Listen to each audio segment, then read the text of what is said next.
हमने अभी एक दिन पहले आपको एक खबर बताई थी जिसमें बताया था कि पहलगाम में जो हमला हुआ था उसके तार चाइना से जुड़ रहे हैं, क्योंकि चाइना के साजो सामानों का इस्तेमाल किया था उन आतंकवादियों ने जिन्होंने धर्म पूछकर 26 हिंदुओं को मारा, कुल मिलाकर 28 लोगों को जिन्होंने मारा है। लेकिन आज हम आपको विस्तार से बताएंगे कि क्या वाकई में यह हमला चीन ने ही प्रस्तावित किया था। भले ही पाकिस्तान के थ्रू ये किया गया, लेकिन ये क्या सारी करतूत जो है वो चीन की है, क्योंकि चीन चाहता है कि एशिया में, क्या फिलहाल एशिया में कोई भी उसका प्रतिद्वंदी ना हो, क्योंकि भारत उसके समकक्ष देश है, उसकी जितनी जनसंख्या रखता है उससे ज्यादा तेजी से फिलहाल बढ़ रहा है। तो क्या पाकिस्तान या फिर चीन, इसी विषय पर आज चर्चा करेंगे। चर्चा करने के लिए मेरे साथ मौजूद है हमारे वरिष्ठ सहयोगी पंकज प्रसून सर, बहुत बहुत स्वागत। सर, मैं चाहूंगा कि इस हमले की जो पृष्ठभूमि है आप उसे उस शुरुआत से उसे बताएं। देखिए, सबसे पहले पहलगाम हमले के ठीक पहले क्या हो रहा था इस पूरे इलाके में, उसे समझिए। डोनाल्ड ट्रंप ने चाइना के खिलाफ टैरिफ बढ़ाते बढ़ाते 145% तक कर दिया था। चाइनीज प्रोडक्ट, मतलब एक तरह से टैरिफ वॉर लड़ रहा था चाइना।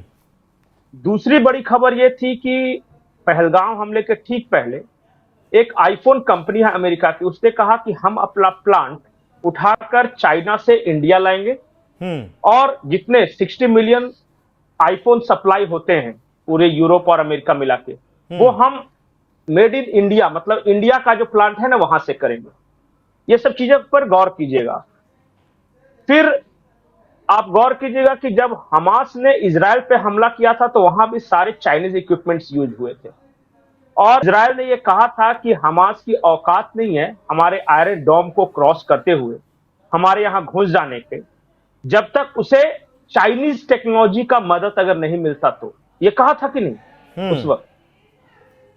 तो फिर मैं देख रहा हूं कि अचानक इंडिया की इकोनॉमी ग्रो हो रही थी, चाइना की इकोनॉमी डाउन हो रही थी, उसका मैन्युफैक्चरिंग सेक्टर डीप जा रहा था, उसका रियल एस्टेट सेक्टर बर्बाद होने के कगार पे था। बैंकों ने जो पैसा लगाया था उसके रियल एस्टेट सेक्टर में वो वापस आने की उम्मीद नहीं थी, मतलब वो डूब रहे थे।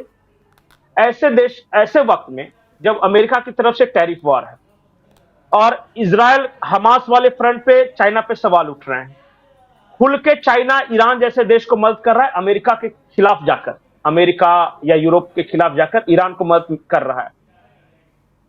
वैसी परिस्थिति में अगर चाइना के पड़ोस में कोई एक ऐसा देश है जो कि डायरेक्ट चाइना को इकोनॉमिक आघात पहुंचा रहा है, इकोनॉमिक आघात कैसे, मैं आपको बताता हूं। जो सीपीसी का प्रोजेक्ट है चाइना का पाकिस्तान में, वो लगातार उसमें हर्डल्स आ रहे हैं और हर्डल्स इस बात से आ रहा है कि बलूच लड़ाके हों या टीटीपी के लोग हों या फिर गिलगिट बाल्टिस्तान में उस सीपीसी के खिलाफ विद्रोह हो रहा है।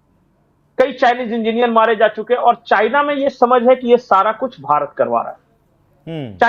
चाइना को लगता है कि ये जो बलूचिस्तान लड़ाके हैं उसके पीछे भारत है और पूरी लड़ाई इस बात के लिए है कि चाइना अपना सीपीसी का प्रोजेक्ट वो पूरा नहीं कर सके।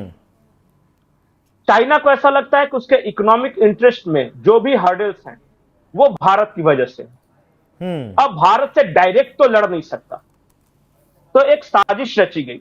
साजिश उसी तरह रची गई जैसे इजराइल को युद्ध में उलझाने के लिए और India, middle east, Europe economic corridor को ब्रेक लगाने के लिए इजराइल का यह वाकया करवाया गया।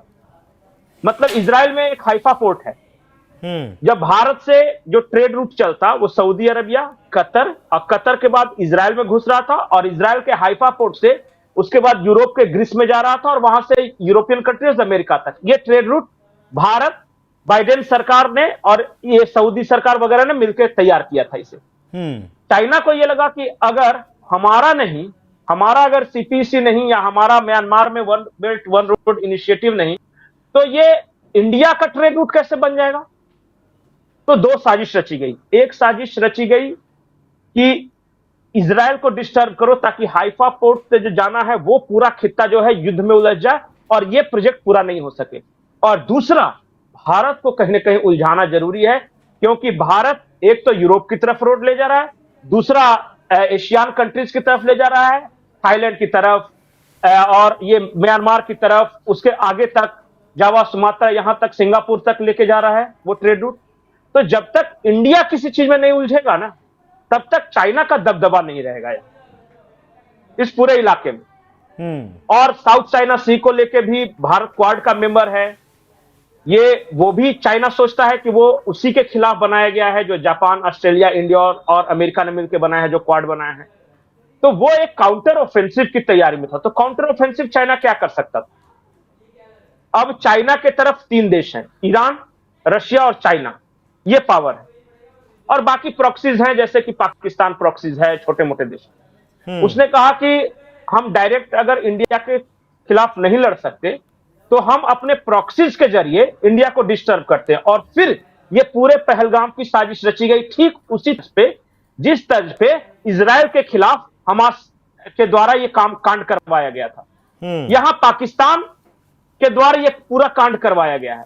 और कैलकुलेशन ये था कि देखिए, जब भी हमला हुआ है, चाहे पुलवामा अटैक हुआ है या फिर उरी में हुआ है, तो इसके खिलाफ तुरंत रिएक्शन दिया है मोदी सरकार ने। मोदी सरकार ने काउंटर ऑफेंसिव किया है कि सर्जिकल स्ट्राइक किया है, एयर स्ट्राइक किया है। पहलगाम में अगर हम निर्दोष नागरिकों को मारेंगे तो पूरा भारत को गुस्सा आएगा। भारत को जब गुस्सा आएगा तो नरेंद्र मोदी रिएक्ट करेंगे, और रिएक्ट करेंगे तो वो पाकिस्तान के साथ युद्ध में उलझेंगे। और एक बार भारत किसी युद्ध में उलझा ना, फिर तो दुनिया की पावर अपने अपना गेम शुरू कर देंगे। जाहिर सी बात है। इससे क्या होगा, इसमें क्या होता है कि भारत का इकोनॉमिक प्रोग्रेस कम होगा। और जानबूझ के जो आतंकी थे उनको यह कहा गया कि तुम रिलीजन पूछ के मारना। तुम वो क्यों? क्योंकि पता था कि के साथ खेलना था। हाँ, भारत में वक्फ को लेके एक पोलराइजेशन जैसा माहौल है। और अगर ऐसे माहौल में हम हिंदू को या फिर गैर मुस्लिम को अगर रिलीजन मारते हैं तो भारत के लोग आपस में लड़ने लगेंगे, कटने मरने लगेंगे। मुर्शिदाबाद हो चुका था, मुर्शिदाबाद हो चुका था, उससे पहले नागपुर हो चुका था। और फिर वक्फ एक्ट को लेकर पूरे शहर में प्रदर्शन हो रहे थे, संभल चल ही रहा था। हाँ, ये सब माहौल को देखते हुए उन्होंने कहा कि एक हम बड़ा कांड कराते हैं और देश के अंदर, भारत के अंदर एक गृह युद्ध जैसी स्थिति बनेगी। और भारत जो है वो युद्ध में उलझेगा पाकिस्तान। और पाकिस्तान को लड़ना नहीं था, पाकिस्तान से फ्रंट रहता और पीछे से चाइना उसकी मदद करता, तुर्की उसकी मदद करता, और इस तरह के देश जो जिनका इंटरेस्ट लगा हुआ था वो मदद करते। एक जाल बिछाया गया था भारत के खिलाफ यहां पे। अब ये पूरे ऑपरेशन में 2 मिसकैलकुलेशन हुआ उसे चाइना के पास। उसे यह अंदाजा था कि भारत के मुसलमान जो हैं वो मोदी सरकार के खिलाफ खुलकर सामने आएंगे और अपने देश के खिलाफ एक मोर्चा खोलेंगे और भारत के अंदर गृह युद्ध शुरू होगा। यहां पे वो गच्चा खा गया। वो चाइना जो है ना, भारतीय मुसलमानों को समझ नहीं सका अभी तक। लाख उनकी नाराजगी हो सरकार से या लाख किसी पार्टी से या आइडियोलॉजी से, मोदी से नाराजगी हो सकती है, लेकिन जब बात देश की आती है ना तो अचानक देखा आपने पूरा माहौल बदल गया। और वैसे तो कह रहे हैं कि पीओके में जाना नहीं, बैठ जाना है जाके। बिल्कुल। तो ये इस बात की उम्मीद नहीं थी, न चाइना को और न पाकिस्तान को। पाकिस्तान ने उकसाने की भी कोशिश की। वहां के देखिए मंत्रियों के बयान आए कि 22 करोड़ मुसलमान हमारा साथ देंगे और हम 25 करोड़ हैं। तो ठीक है सर, उसे अलग रखते हैं, उसे भी अलग रखते हैं, उसे भी अलग रखते हैं वगैरह किया, लेकिन ट्रैप में फंसे नहीं। वही मैं जानना चाहता था अब जब कि इस ट्रैप का पता कैसे चला कि ये एक ट्रैप है। तुरंत अगर हमला कर देंगे तो बहुत कुछ बिगड़ सकता था। नहीं, अगर तुरंत रिएक्ट कर देता ना भारत तो वो सफल हो जाता। यहां पे हुआ क्या कि जैसे ही ये घटना हुई है तो जो प्रधानमंत्री ने शुरुआत में कह दिया कि हम बदला लेंगे वगैरह, वहां तक ये खुश था। लेकिन जैसे ही चाइनीज इक्विपमेंट्स पकड़े जाने लगे वहां पे, जैसे एक हुआई का सैटेलाइट फोन पकड़ा गया, या हमने आपको बताया था कि एक कंपनी है डीप ड्यू नाम है ना उसका, ये जो वो चाइना स्पेस मिशन के लिए काम करती है, वो कम्युनिकेशन के लिए, वो एग्जैक्ट नाम मैं शायद मिस प्रोनाउंस कर रहा हूं। तो वो कंपनी क्या है ना कि वो आम लोगों के पास नहीं रहती, वो चाइनीज या पाकिस्तान के पास वो टेक्नोलॉजी नहीं। चाइना का जो स्पेस मिशन है ना, वहां कम्युनिकेशन के वो काम आती है। जब वो उसका जो ये पकड़ा गया इक्विपमेंट्स, तो हमारी जांच एजेंसियों के कान खड़े हो गए कि पाकिस्तान के पास चलिए चाइनीज मेड सैटेलाइट फोन तो आ सकता है, लेकिन चाइना स्पेस एजेंसी द्वारा यूज किया जाने वाला कम्युनिकेशन नेटवर्क कश्मीर में कैसे आ गया? इसका मतलब कि कोई बहुत बड़ी साजिश है। और फिर आपने देखा होगा कि अचानक अपने देश के अंदर भी कुछ लोग ऐसे हैं जो भारत सरकार को ललकारने लगे कि युद्ध लड़ो। फिर चाइना सीधे पाकिस्तान के सपोर्ट में आ गया, तुर्की का मदद पहुंचने लगा। फिर एक खबर यह आई कि यूरोप का एक जो एयरफोर्स का जो जहाज है वो आया है इक्विपमेंट्स लेके, भारत वहीं पे ठिठक गया कि नहीं, जैसा दिख रहा है यूरोप का वैसा नहीं सर, सामान्य ब्रिटेन हालत का। है नहीं। ब्रिटेन का वो एयरफोर्स का जहाज जो था उसका वो आया है सामान हाँ, लेके। परसों की बात है सर वो। भारत को उसी वक्त लगा कि ये कोई बहुत बड़ा ट्रैप है। ट्रैप इसलिए है क्योंकि टर्की और जिस तरह भारत ने स्टैंड लिया है ब्रिटेन की मौजूदा सरकार के खिलाफ, जो कीथ स्टारमर के खिलाफ, या कनाडा में जिस तरह से हमारे एक्सचेंज रिलेशंस हुए, या फिर तुर्की को यह अफसोस था कि जो भारत मिडिल ईस्ट जो कॉरिडोर बना उसमें टर्की नहीं है, सऊदी अरब है, कतर है, तो हमें बाईपास करके कैसे आप एक ट्रेड रूट बना सकते हैं, जबकि यूरोप का द्वार तो हम है।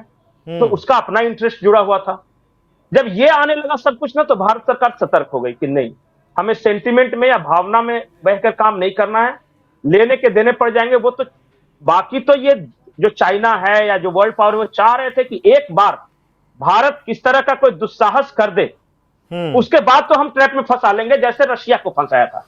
रशिया को क्या किया, यूक्रेन से जानबूझकर ब्लंडर्स करवाया और जानबूझकर बदमाशी कराई यूक्रेन से, ताकि रशिया जंग में उलझ जाए। और जंग में यूक्रेन की तरफ से यूक्रेन नहीं लड़ रहा था, वो तो चेहरा है सिर्फ, पूरी नाटो की फौज लड़ रही थी रशिया के खिलाफ, पूरा अमेरिका का पूरा हथियार डिपो लड़ रहा था वहां पे, ये चल रहा था। लेकिन हमने ऐसी ताकतों को मात दे दी है। नहीं, हमने स्ट्रेटेजिकली कहा कि तुम लड़ाना चाहते हो ना, हम लड़बे नहीं करेंगे, अब चाहे जो हो जाए। और जब करेंगे तब जब हमारा माकूल वक्त आएगा ना, हम 5 महीने बाद करेंगे, 6 महीने बाद करेंगे, साल भर बाद करेंगे, क्या करेंगे ना। तुम्हारा तो ये साजिश हमने विफल कर दिया ना तुरंत लड़वाने की, उसके बाद हम लेते रहेंगे बदला। पाकिस्तान से बदला लेना क्यों है, पाकिस्तान तो चिंदी है, उससे बदला लेना कोई बहुत बड़ा इशू नहीं है, लेकिन हम तुम लोगों के ट्रैप में नहीं फंसेंगे। और इसीलिए आज एस जयशंकर साहब ने एक बहुत मार्के की बात कही। देखिए, विदेश मंत्री जब बोलते हैं ना, तो वो समझना चाहिए। उन्होंने कहा कि India needs partner not preachers, हमें ज्ञान देने वाले नहीं चाहिए, हमें पार्टनर चाहिए। और उन्होंने साफ साफ कहा कि यूरोप के कुछ देशों को आज भी यह लगता है कि वो दूसरे को ज्ञान दे सकते हैं, प्रीचिंग कर सकते हैं, जबकि खुद वो फॉलो नहीं करते। बताइए, ऐसे माहौल में एस जयशंकर साहब को यूरोप के कुछ देशों को निशाने पर लेने की क्या जरूरत थी? वो इसलिए उन्होंने लिया क्योंकि भारत सरकार समझ गई कि आप क्या बड़ा गेम प्लान कर रहे हो भारत के खिलाफ। और पूछिए कि चाइना और यूरोप एक मोर्चे पे क्यों आ गए? क्योंकि ट्रंप ने यूरोप के खिलाफ भी टैरिफ वार छेड़ रखा था और चाइना के खिलाफ भी टैरिफ वार छेड़ रखा था। वो भी यूरोपियन यूनियन जो है बिल बिलाई फिर रही है। हाँ, अब भारत के साथ नेगोशिएट कर रहा था कि चलिए आपका कंसेशन दे देंगे। तो उन दोनों को बुरा लगा। यूरोप को इसलिए बुरा लगा कि अमेरिका का तो हम पार्टनर थे, तो हम पे तो टैरिफ लगा दिया और भारत की मदद कराया। और चाइना को यह कष्ट था कि हम पे 145% टैरिफ लगाया, अब भारत से कह रहा है कि 20-22% पे आपका नेगोशिएट करेंगे। तो भारत को बर्बाद, 26%, जो भी। तो ऐसा कैसे भारत के, तो दो दुश्मन एक साथ मिल गए और उन्होंने ये पूरा गेम प्लान। तो क्या अब दो दोस्त एक साथ मिलकर चाइना पाकिस्तान का इलाज करेंगे सर? सवाल तो ये भी है, अमेरिका और भारत। मुझे ऐसा लग रहा है एक बार ये तूफान गुजर तुरंत नहीं, एक बार देखिए क्या है ना, एक चाणक्य नीति है। चाणक्य नीति कहती है कि जब आपके सामने थाली में खाना गर्म हो, खीर या खिचड़ी गर्म हो ना, तो किनारे से धीरे धीरे खाना चाहिए। डायरेक्ट हाथ डालोगे ना तो हाथ जल जाएगा। तो अभी क्या है, तो अभी माहौल गर्म है, चाणक्य नीति से काम करना है, धीरे धीरे किनारे से हम खाएंगे। किनारे से खाने का मतलब आप समझ रहे हैं, थोड़ा कभी पानी बंद कर देंगे, कभी व्यापार थोड़ा बंद कर देंगे, थोड़ा नेवल ब्लॉकेड लगा देंगे, थोड़ा एयर स्पेस बंद कर देंगे, उनके सेलिब्रिटी का यूट्यूब अकाउंट बंद कर देंगे। इस तरह के मेजर्स करेंगे, पर डायरेक्ट हाथ बीच में नहीं डालेंगे। हम अपना हाथ नहीं जलाने वाले। ठीक है, समझ रहे हैं मैं जो क्या बिल्कुल समझ गया सर। सारा व्यापार का मामला है, सारा मामला व्यापार का है। जिस तरीके से 2026 तक 60 मिलियन फोन, आईफोन यूरोप और अमेरिका में बनकर जाने का लक्ष्य था, और इस वक्त भी कल ही एक शायद रिपोर्ट आई थी कि अमेरिका में जो फोन आईफोन जा रहे हैं वो 80% फोन हिंदुस्तान में असेंबल होकर आ रहे हैं। सोचिए ये भारत के लिए कितनी बड़ी उपलब्धि है, और इसी उपलब्धि को देखकर चीन खुश नहीं है। सिर्फ सिर्फ फोन की बात नहीं है, हर तरह से सोलर पावर के क्षेत्र में या ट्रेड रूट के क्षेत्र में, मैरीटाइम्स वॉरफेयर के क्षेत्र में, क्वाड के क्षेत्र में। आपको पता है ना कि जब डोनाल्ड ट्रंप शपथ ले रहे थे तो भारत के विदेश मंत्री सबसे पहले मिले थे, वो कौन है, मार्कोनी है ना, वो मार्को उनका रूबियो। ये है मार्को रूबियो, उसके साथ अकेले में, जबकि व्यस्त कार्यक्रम था।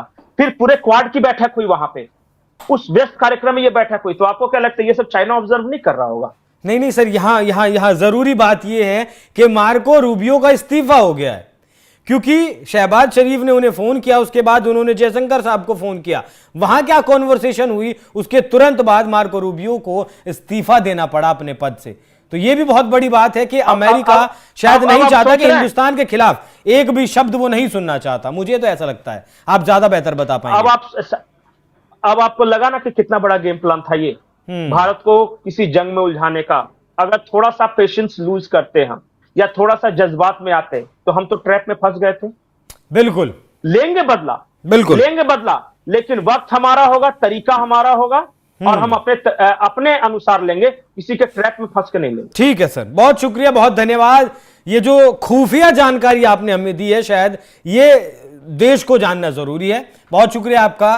दर्शकों, आपको भी ऐसे झूठे नैरेटिव में नहीं फंसना है और कि वर्ल्ड लेवल पर क्या कुछ चल रहा है वो जानने की जरूरत है। भावनाओं में बहने की जरूरत बिल्कुल नहीं है कि 12 दिन हो गए हैं, अब तक हिंदुस्तान ने पाकिस्तान पर हमला नहीं किया है, युद्ध नहीं किया है। युद्ध करना बहुत आसान है, लेकिन पाकिस्तान को खत्म करना भी बहुत आसान है, लेकिन उसके बाद जिस तरीके से भारत के लिए चीजें बदलेंगी वो बहुत मुश्किल होगा। हालांकि अपने दुश्मनों का इलाज उन्हें चुन चुनकर मारेंगे जरूर। प्रधानमंत्री मोदी 2 बार इस बात को देश को संबोधित करने के दौरान कह चुके हैं। बाकी आपकी राय क्या कुछ इस खबर पर कमेंट कर जरूर बताइएगा। नमस्कार।